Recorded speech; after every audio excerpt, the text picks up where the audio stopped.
सच के साथ। नमस्कार, सिटी वाराणसी लाइव में आप सभी का स्वागत है। मैं हूं अमित मिश्रा। आइए देखते हैं आज की खास खबरें। वाराणसी पहुंचे सीएम योगी, अधिकारियों संघ की बैठक। महाकुंभ के दौरान काशी आने वाले श्रद्धालुओं को उच्च स्तरीय बुनियादी व्यवस्थाएं उपलब्ध कराए जाने का दिया निर्देश। North Eastern Railway mains Congress का रेल कर्मचारियों के मध्य हुआ समीक्षा संगोष्ठी, कार्यकर्ता सम्मान समारोह एवं पेंशन जनसंवाद कार्यक्रम।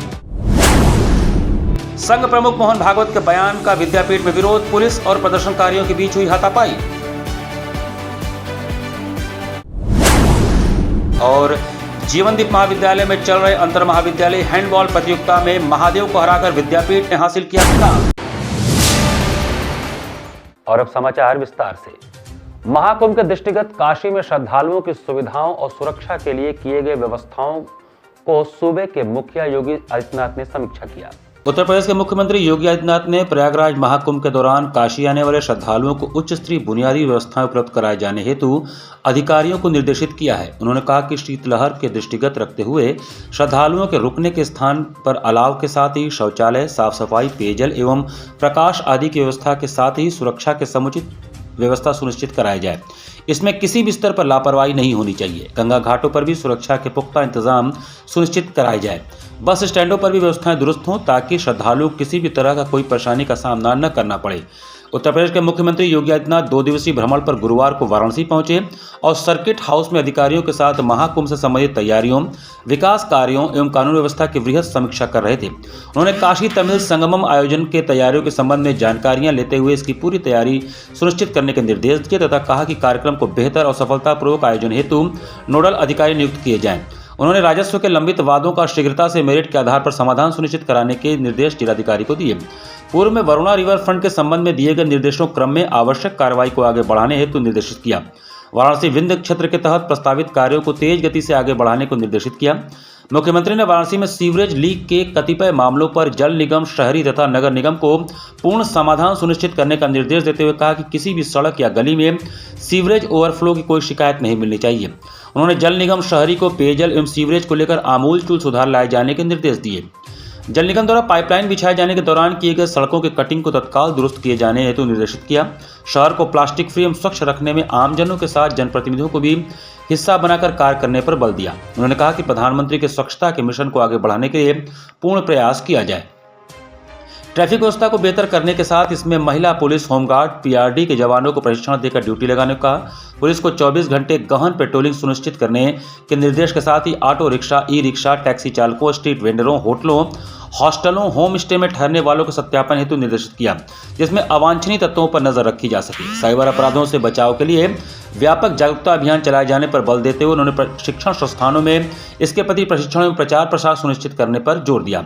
मुख्यमंत्री ने नशा के खिलाफ व्यापक अभियान चलाने के निर्देश देते हुए हुक्का बार आदि अवैध क्रियाकलापों के खिलाफ कड़ी कार्रवाई करने हेतु निर्देशित किया।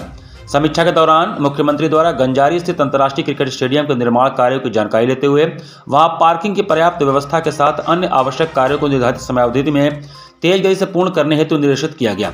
महाकुंभ के दौरान मौनी अमावस्या 29 जनवरी से 26 फरवरी तक आने वाली भारी भीड़ के दृष्टिगत यातायात एवं सुरक्षा व्यवस्था की मुकम्मल तैयारी रखे जाने के निर्देश दिए। योगी जी आए थे रेलवे स्टेशन पे और यहाँ पे ही उन्होंने सभी महाकुंभ में आए हुए यात्रियों से मिले, रूबरू हुए, उनका हालचाल लिया और उनका कोई कष्ट और कोई दिक्कत परेशानी नहीं है। मेडिकल फैसिलिटी और रेलवे स्टेशन पे सारी फैसिलिटी उनको टाइम से मुहैया हो रही है कि नहीं। आश्रय आवास में उन्होंने यही सारी चीज़ें जानकारी ली और सबको संबोधित किया।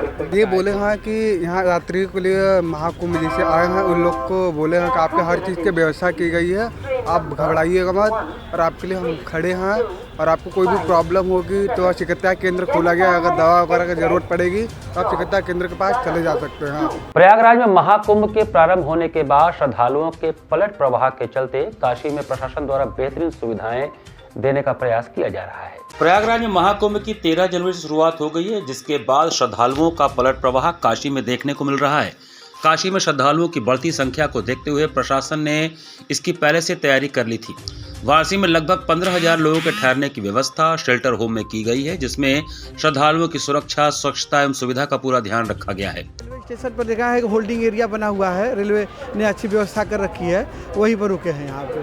यहाँ से अयोध्या जाएंगे रात को 11 बजे। क्या सुविधाएं उपलब्ध हो रही है? यहाँ सुविधाओं में तो देखने को लग रहा है कि पूरा एक गर्म जैसा लग रहा है, पूरा बना हुआ है। यहाँ शौचालय की व्यवस्था भी बनी हुई है, सुरक्षा भी है और अनाउंसिंग से गाड़ी का पता भी चल जा रहा है और साफ़ सफाई भी देखने में अच्छी लग रही है पूरी। टिकट भी यहाँ पे हाँ, टिकट भी है, वहाँ बना हुआ है था, वहाँ से अपने से भी निकाल लिए हैं। एक लड़का भी था, वो निकाल के दे रहा है टिकट प्रिंटिंग मशीन से। बात किया अयोध्या की, तो वहाँ क्या किस तरह की व्यवस्था? अब अयोध्या तो जा रहे हैं अभी, प्रयागराज की भी देखे तो प्रयागराज भी उतरे तो इसी तरह रुकने की व्यवस्था बनाई है वहाँ पे कि यात्री आकर रुके थे, फिर वहाँ 3 से 4 बजे के भीड़ में फिर घाट पर चले गए हम लोग। घाट पर भी अच्छी व्यवस्था की गई है, सुरक्षा से लेकर सफाई तक की अच्छी व्यवस्था की गई है हम यात्रियों के लिए वहाँ पर नहाने के लिए। वाराणसी का जो ये व्यवस्था है, इस तरह से व्यवस्था पहले कभी नहीं, ऐसा देखने को कभी नहीं मिला। हम तो कई बार आए हैं, यहाँ नहा रहे हैं, जा रहे हैं, लेकिन ये पहली व्यवस्था इस तरह दिख रही है जो रेलवे ने की है, बहुत ही अच्छी व्यवस्था की है। मैं पहले गए थे 10 तारीख को प्रयागराज, तो प्रयागराज से कल रात को हम आए हैं। प्रयागराज में भी सरकारी का व्यवस्था बहुत बढ़िया है और यहाँ भी आए। कल थोड़ा तबीयत ख़राब हो गए थे तो डॉक्टरी का जो व्यवस्था है हम उसी के पास गया, बहुत जतन से मेरे को देखभाल किया है, दवाई भी दिया। अभी तो मैं सुस्त है, तो मेरे को आप आगे कहाँ जाएंगे? मथुरा जाने का मन है। हाँ, यहाँ पे आपको किस तरह की सुविधा मिल रही है वाराणसी कैंट पे? सोने का भी है और पुलिस प्रशासन जैसे देखभाल हम लोग को कर रहे हैं। आधा घंटा बाद पूछते हैं बाबा ठीक है, तो सभी का सुविधा बाबा हैं। पहले तो कोई कुंभ में इतना बढ़िया व्यवस्था नहीं मिले, यहाँ मेरे तो बहुत बढ़िया लगे हैं। वाराणसी हम लोग काशी विश्वनाथ धाम के दर्शन करने के लिए आए थे और बहुत बढ़िया दर्शन किए हम लोगों ने। और जो व्यवस्था की गई है वो वाकई मतलब मन को बिल्कुल घर जैसी व्यवस्था लगा ही नहीं कि हम लोग कहीं बाहर घूम रहे हैं, ऐसा बिल्कुल महसूस ही नहीं हुआ हम लोगों को। हर फैसिलिटी आपको यहाँ मिल रही है, पूरी सुविधा, शौचालय से लेकर पानी की व्यवस्था, रहने की व्यवस्था, इवन सुरक्षा जो है वो फर्स्ट, मैं तो कहूँ कि हमारे लिए तो ये जेड कैटेगरी की सुरक्षा जैसी ही है बिल्कुल। तो बहुत बढ़िया लगा, बहुत आनंदमय लगा। यहाँ की सरकार को हम बधाई देना चाहते हैं कि जो जितने भी श्रद्धालु आए उनके लिए बहुत बढ़िया व्यवस्था की गई है। बहुत वाराणसी कैंट स्टेशन पर बने शेल्टर होम में श्रद्धालुओं से बात की गई तो उनका कहना था कि सरकार ने महाकुंभ मेले को लेकर जो तैयारी की है वो बहुत अच्छी है। इसमें आगंतुकों के स्वास्थ्य को लेकर भी मेडिकल कैंप लगाए गए, साथ ही शौचालय, स्वच्छता एवं टिकट की भी व्यवस्था की गई है। लोगों को किसी प्रकार का दिक्कत का सामना न हो। हरिद्वार से काशी पहुंचे श्रद्धालुओं ने बताया कि योगी सरकार द्वारा कुंभ को लेकर बहुत ही अच्छी व्यवस्था की गई है, इसलिए सरकार एवं प्रशासन को बहुत बहुत धन्यवाद। यहां आने के बाद घर जैसा फील हुआ है, किसी प्रकार का अभी तक असुविधा का सामना नहीं करना पड़ा है। वाराणसी कैंट रेलवे स्टेशन से प्रयागराज जाने एवं वाराणसी आने वाले श्रद्धालुओं की काफी भीड़ देखने को मिल रही है। इसके तहत प्रयागराज स्नान कर पलट प्रवाह काशी की तरफ रवाना हो गया है। इसको लेकर कैंट रेलवे निदेशक अर्पित गुप्ता ने बताया कि 14 जनवरी को मकर संक्रांति स्नान को लेकर वाराणसी कैंट रेलवे स्टेशन से 2 MTS एवं 1 लोहता से ट्रेन रवाना की गई थी, जिसमें UTS से टिकट काटी गई। वाराणसी में प्रयागराज करीब 10,000 लोगों का टिकट दिया गया, जबकि प्रयागराज से वाराणसी करीब 4,000 से अधिक लोगों का टिकट काटा गया है। कैंट स्टेशन पर करीब 2,000 के 2 शेल्टर होम बनाए गए हैं। महाकुंभ की तैयारी पूरी है, आवश्यकता पड़ने पर समय समय पर और स्पेशल ट्रेनें चलाई जाएंगी। तो पलट प्रवाह शुरू हो चुका है, उसके लिए रेलवे ने व्यापक स्तर पर तैयारी की है। हमने अपने होल्डिंग एरियाज़ बनाए हुए हैं, 2 होल्डिंग एरियाज़ हैं हमारे, 2,000 यात्री उसमें अपना विश्राम कर सकते हैं। वहाँ कारपेट बिछाया गया है, ATVM मशीन हैं, मेडिकल का बूथ है, सिक्योरिटी है, अनाउंसमेंट सिस्टम्स हैं, वहाँ पे लाइट का है, वहाँ पे टॉयलेट्स बने हुए हैं, वहाँ पे वाटर बूथ्स बने हुए हैं। तो ये सब जो तमाम बुनियादी फैसिलिटीज़ हैं वो हम अपने यात्रियों को प्रोवाइड करवा रहे हैं वहाँ पे। यात्रियों से क्या अपील करना चाहेंगे जो वापस आ रहे हैं, स्टेशन पर बैठ जाएँ, उनके लिए क्या कहना चाहेंगे या किस तरह व्यवस्था रखी गई जो वापस जाकर वहाँ होल्डिंग एरिया में चले जाएँ? जी, सबसे पहले तो मैं सभी यात्रियों का, श्रद्धालुओं का वाराणसी में स्वागत करूँगा। दूसरा, यात्रियों से बस अपील ये रहेगी कि रेल प्रशासन ने आपकी सुख सुविधा हेतु यहाँ पर काफ़ी व्यापक इंतज़ाम किए हैं, होल्डिंग एरियाज़ बने हुए हैं। तो आप सब लोग आइए, आप सब लोग हमारे होल्डिंग एरियाज़ में बैठिए, उसका लाभ उठाइए और कृपया जो हमारा स्टेशन परिसर है वहाँ पर किसी प्रकार की आप भीड़ ना करें। हमने जगह जगह साइनेजेस, बोर्ड्स लगाए हुए हैं, जगह जगह हमारे हेल्प डेस्क खुले हैं, जगह जगह हम अनाउंसमेंट्स करवा रहे हैं और कृपया जो हमारा स्टेशन परिसर है उसमें स्वच्छता का विशेष ध्यान। महाकुंभ स्नान के बाद काशी में श्रद्धालुओं के पलट प्रवाह के चलते बाबा विश्वनाथ के धाम सहित विभिन्न मंदिरों तथा मां गंगा की आरती में भारी भीड़ उमड़ रही है। महाकुंभ में स्नान के बाद काशी में पलट प्रवाह का असर सिर्फ काशी विश्वनाथ मंदिर में ही नहीं बल्कि नगर के अन्य देवालयों एवं दशाश्वमेध घाट पर होने वाले गंगा आरती में भी देखा जा रहा है। पिछले 2 दिनों में प्रमुख घाटों पर होने वाले गंगा आरती में लोगों की भारी भीड़ उमड़ रही है। दशाश्वमेध घाट पर गंगा सेवा निधि द्वारा किए जाने वाले आरती के संदर्भ में गंगा सेवा निधि के कोषाध्यक्ष आशीष तिवारी ने बताया कि महाकुंभ की शुरुआत हो गई है। पौष पूर्णिमा और मकर संक्रांति का प्रथम दिन कल था। जिस तरह से महाकुंभ के बाद काशी में जनसैलाब उमड़ रहा है, पूरे विश्व में लोग आ रहे हैं। जो श्रद्धालु त्रिवेणी संगम में मां भगवती में स्नान किए, जो संगम में स्नान कर रहा है वह काशी और अयोध्या भी जा रहा है और जो अपार भीड़ की संभावना लेकर चल रहा है। जो विश्व प्रसिद्ध गंगा आरती है, बाबा विश्वनाथ का दर्शन के लिए और कॉरिडोर को देखने के लिए श्रद्धालु आ रहे हैं। वह 7 से 8 घंटे लाइन में लगने के बाद बाबा का दर्शन पा रहे हैं। प्रशासन के लिए भी एक बड़ी चुनौती है। इस महाकुंभ में अपने नक्षत्र के बाद से ही 144 वर्ष बाद आया है। पूरी दुनिया से लोगों का आना शुरू हुआ है। हमारे सनातन के मानने वाले सनातनी जो लोग हैं वो लोग चाहते हैं कि इस महाकुंभ में डुबकी लगाकर पुण्य के भागी बने, क्योंकि ऐसा ही जीवन में दोबारा आना संभव नहीं है। गंगा आरती देखने के लिए भीड़ तो इतनी काफ़ी हो रही है कि प्रशासन के लिए भी एक चुनौती है। प्रशासन लगातार लगा हुआ है किसी भी श्रद्धालु को कोई दिक्कत न हो और सुगमतापूर्वक दर्शन कर वह अपने गंतव्य की ओर जाए। पुलिस प्रशासन चप्पे चप्पे पर मुस्तैद है। जगह जगह चौकियां बनाई गई हैं। ड्रोन कैमरे की नज़र से निगरानी की जा रही है। चाहे बाबा विश्वनाथ का कॉरिडोर हो या गंगा आरती का स्थान हो। वहाँ संगम में स्नान कर रहा है तो वो काशी और अयोध्या भी जा रहा है। तो जो अपार भीड़, जो संभावना जो प्रशासन पहले से लेकर के चल रही थी, और ये विश्व प्रसिद्ध गंगा आरती है और बाबा विश्वनाथ का जो दर्शन के लिए, जो कॉरिडोर को देखने के लिए लोगों जो श्रद्धालु आ रहे हैं, तो करीब 6-6 घंटे, 10-10 घंटे, 8-8 घंटे लाइन में लगने के बाद तो बाबा का दर्शन मिल रहा है।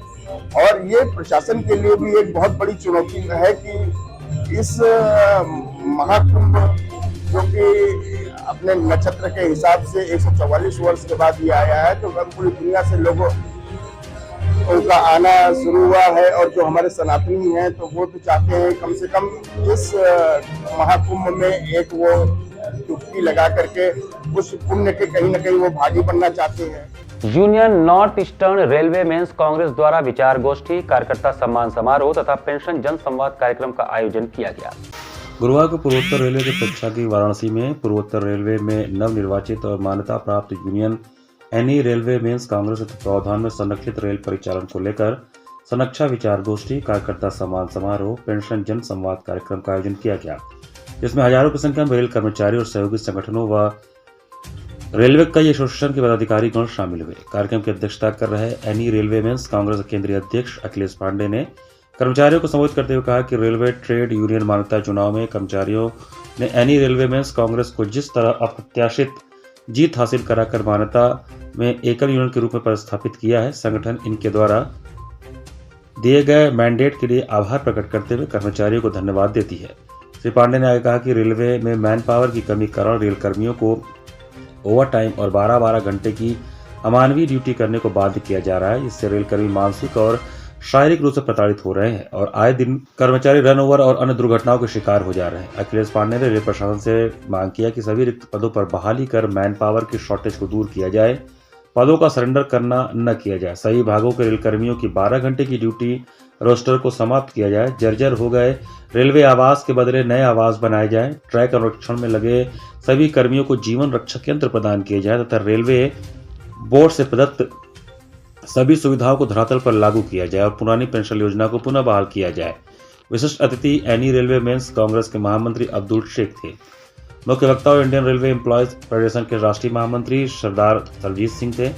इस कार्यक्रम में मुख्य रूप से all India loco running staff association, पूर्वोत्तर रेलवे के महामंत्री विनय शर्मा व केंद्रीय अध्यक्ष J Shah, all India points man association के राष्ट्रीय महामंत्री मनोज गोस्वामी, डीएलडब्ल्यू रेल मजदूर यूनियन के अध्यक्ष प्रदीप यादव, संगठन मंत्री Sushil Singh, NE railway mains Congress के केंद्रीय उपाध्यक्ष गोपीनाथ उपाध्याय, वाराणसी मंडल के सुपरकारी अध्यक्ष मिथिलेश भारती, इज्जत नगर मंडल के मंडल मंत्री रनीश तिवारी, लखनऊ मंडल कार्यकार मंत्री बलबीर सिंह, सचान आदि शामिल थे। प्राथमिकता हमारी पुरानी पेंशन की लड़ाई रहेगी, क्योंकि जब तक भारत सरकार हम लोगों को पुरानी पेंशन दे नहीं देती तब तक हम लोग संघर्ष करेंगे, क्योंकि सारे युवाओं साथियों ने पूर्वोत्तर रेलवे के एकजुट होकर एक मंच पर एक साथ हर धर्म दादी को छोड़ते हुए, कैडर को छोड़ते हुए पूर्वोत्तर रेलवे में यानी रेलवे मेंस कांग्रेस पे विश्वास बनाया है। तो हम लोग उसकी अगुवाई करते हैं, तो हम लोग का दायित्व बनता है उनके आशाओं पे खरा उतरने का काम करेंगे।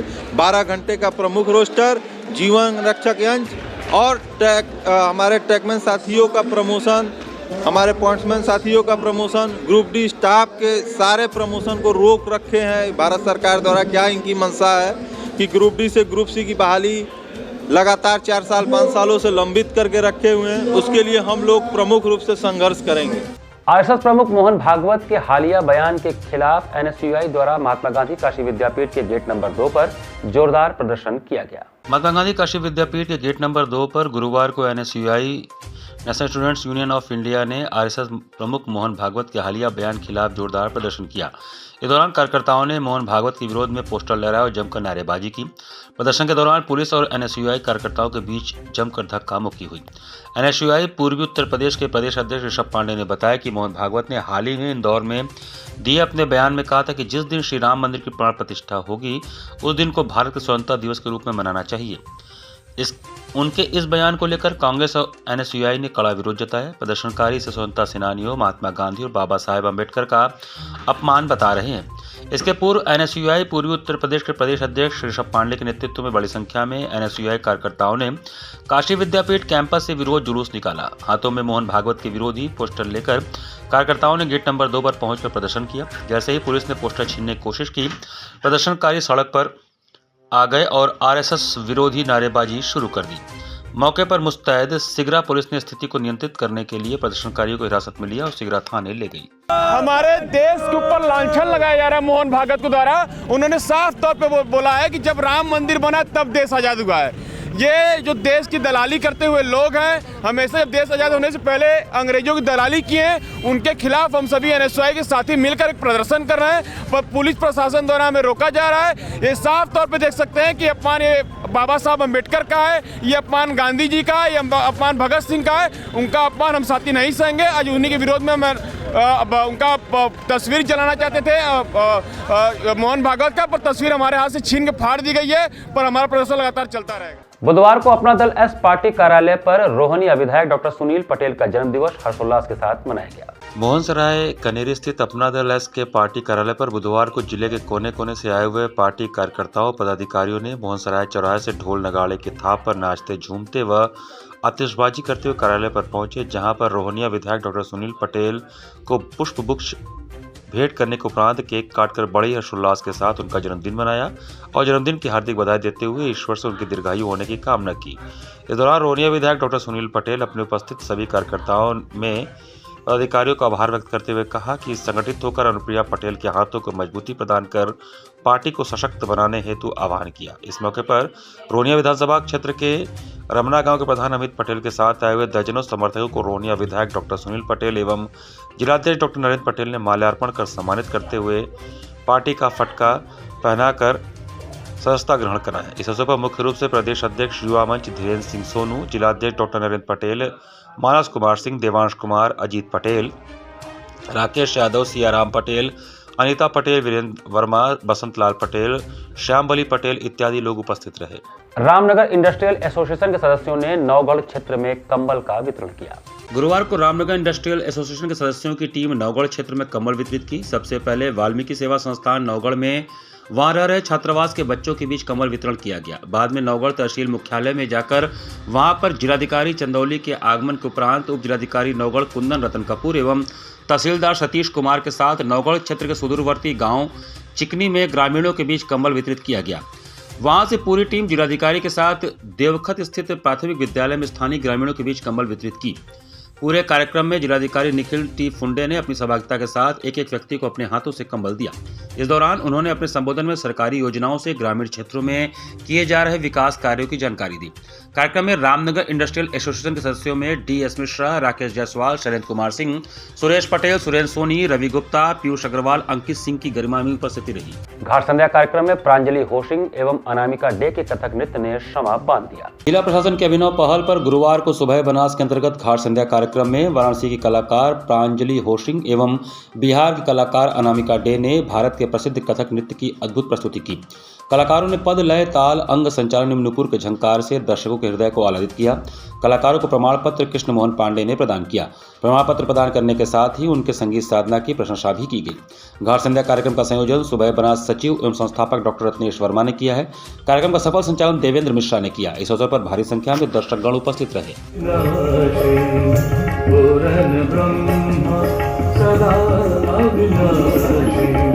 जय शंकर कैलाशपते शिव, जय शंकर कैलाशपते, हरि ओम हरि ओम हरि ओम हरि ओम।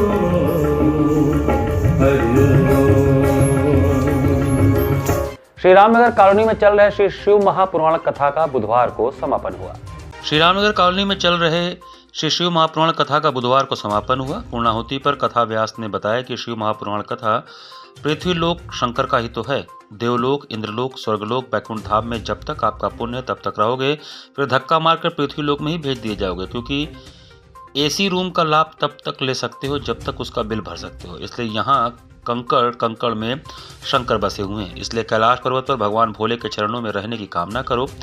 यहाँ से और कहीं नहीं धकेले जाओगे। यहाँ सारे वार और परिवार शिव के हैं। उन्होंने कहा कि जो सास अपनी बहू और जो बहू अपनी सास के साथ रह रहे हैं वे किस्मत वाले हैं। ऐसे ही अपने बच्चों को संस्कारवान बनाओ, इससे ही आने वाला समय श्रेष्ठ होगा और देश उन्नत होगा। बच्चों को सनातन धर्म का ज्ञान दो, मंदिर जाने की आदत डालो। भगवान को समय दोगे तो बुरे समय वो आपका साथ देंगे। उनसे कहो मंदिर में आना मेरा काम है और मेरी बिगड़ी बनाना तेरा काम है। भगवान भोलेनाथ को सपरिवार अपने घर में आमंत्रित करो, उन्हें पीले चावल से आमंत्रण दो।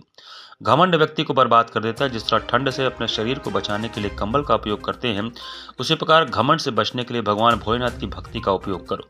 ठंड की तरह ही घमंड भी किसी भी चीज के माध्यम से प्रवेश कर जाता है। घमंड व्यक्ति को बर्बाद कर देता है। कथा में हजारों की संख्या में भंडारे में महाप्रसाद को लोगों ने ग्रहण किया। मुख्य रूप से कथा के मुख्य आयोजक श्री राम नगर विकास समिति के पूर्व सचिव एवं काशी गंगा सोशल फाउंडेशन के न्यासी Anand Mohan, Shweta Singh, Ritu Rai, Seema Kesari, SP Singh, Govind Srivastava, ON Upadhyay, doctor KN Singh, Shrinarayan Singh, Rajvansh Sharma, Shyam Keshari, Ravindra राय, उत्तमा राय, PN पांडे आदि उपस्थित रहे।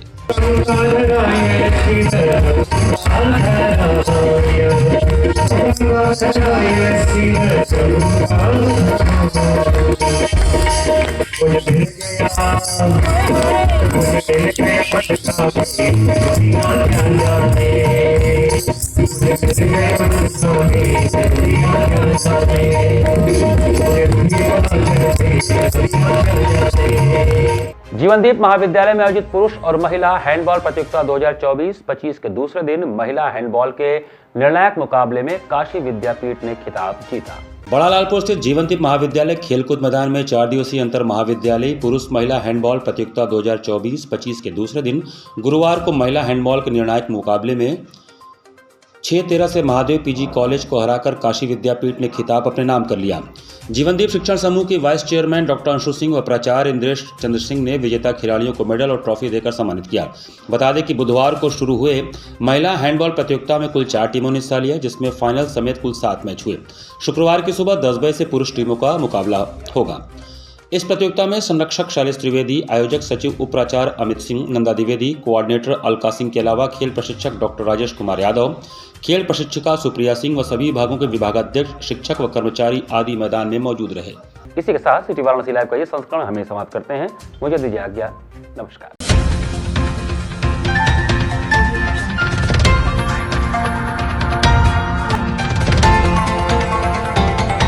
वाराणसी लाइव, सच के साथ।